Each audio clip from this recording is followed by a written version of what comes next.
All right, everybody, hello and welcome to a video. I'm just decided to make a short little video because I haven't posted anything forever. I did want to live stream today, but I didn't end up getting around to it just because I kind of ran out of time. I've been feeling a little well, I'd say under the weather, but it's more than that. I've just been having health issues in general, so I don't know. I just haven't been feeling great in my mind. Been feeling kind of unmotivated and stuff, so I haven't really been doing much other than just like work, but I'm feeling a bit better now, so I decided to try and get back into doing things I enjoy, and flipping and making videos is one of those things. So this is going to be a quick little video. I don't think it's going to be very long, but I just wanted to tell you guys the importance of actually oiling your balisong and using good oil. Now, the reason I bring this up is because I had a issue with this balisong in particular. We got a new puppy. She's crying. I don't know why. I've had a problem with this balisong in particular. Some of you guys might know. I ended up sending this back to BB Barfly, the manufacturer who makes these, to retune it because I was having an issue. I ended up breaking a bunch of hardware and all that stuff. But the reason that even came up in the first place, I realized, is because I wasn't oiling this thing enough. Now, the BB Superfly is a very, very high-end balisong. It costs about 320 Canadian dollars, which is not cheap at all. It's very, very high quality, very high. Just everything about it is just very premium.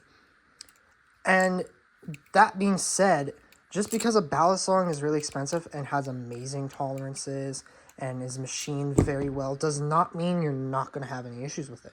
Now, some of those issues you might have might be manufacturer defects, but when you're buying a balisong this expensive, that's very unlikely. It's mostly user error, and that's where oiling your balisong comes in. Now, this balisong requires lubrication, like many balisongs. Almost every single balisong should be lubricated. That's just a given. I've been using KPL Original. I actually might go with a thicker oil. I might go with KPL Heavy. I think that's what they call it. But that oil's been working really well for me.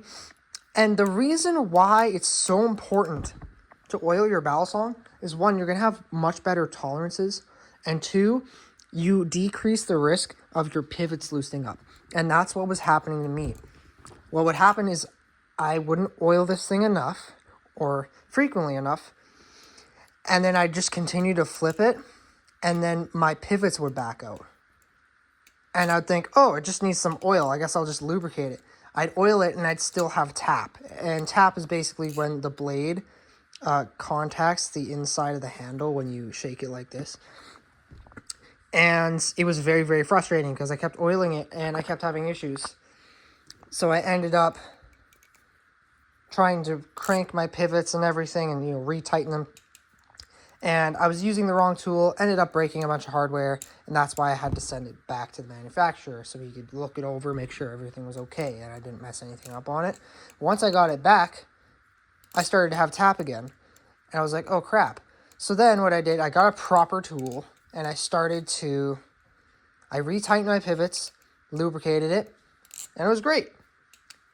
And I haven't had an issue since. And I've been lubricating it a lot more frequently. I've been lubricating it pretty much once a day, really, because I do flip it like pretty frequently. I flip it almost daily, so I oil it daily because that's kind of how much it needs to be oiled.